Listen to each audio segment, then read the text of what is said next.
Hello everyone, welcome to channel me Anusmita. আজ 26শে ফেব্রুয়ারি বুধবার, শিবরাত্রি। আর এই যে বেলা বাজে এখন 11:30। তো এই যে ওকে স্নান করিয়েছি আর নিজের চুলটা একটু আঁচড়ালাম মুখ ঝেড়ে ঝুড়ে, আর ওকে স্নান করি, জামাটা মতো। এই যে স্নান করানোর পরে ডেলি চেষ্টা করি দুপুরবেলা ওকে একটু কিছু সবজি দেওয়ার, যে সেদ্ধ করে, যে মিষ্টি আলু, মিষ্টি কুমড়ো, অনেক কিছু আর কি। তা আজকে খাইয়ে দাইয়ে ঘুম পাড়িয়ে দিলাম। আর ওই যে ঠাকুরের সব পড়ে রয়েছে, আমি পুজো দিতে বসবো আজকে। বাড়িতেই দেবো পুজো, বাইরে যাব না। তো ঠাকুরের আসন টাসন গুছিয়ে নিলাম। আর এই যে মুছে টুছে রেডি করি, চলেন পুজো দিই।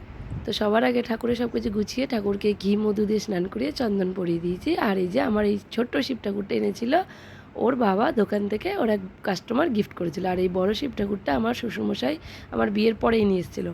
আর এই যে দেখেন মাঝখানে ম্যাডাম ঘুম থেকে একবার উঠেও পড়েছেন। তো সোনাইকে ঘুম পাড়িয়ে রেখে পুজোটা কমপ্লিট করলাম। হে মহাদেব, কোনো রকমের ভুল হলে ক্ষমা করে দিও।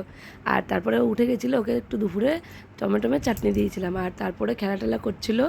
আর তারপরে আমরা বিকেলে কী করলাম সেটা জানার জন্য দেখতে হবে নেক্সট পার্ট। আর সেটা খুব তাড়াতাড়ি আসছে, পাশে থাকবেন, সাবস্ক্রাইব করে রাখবেন।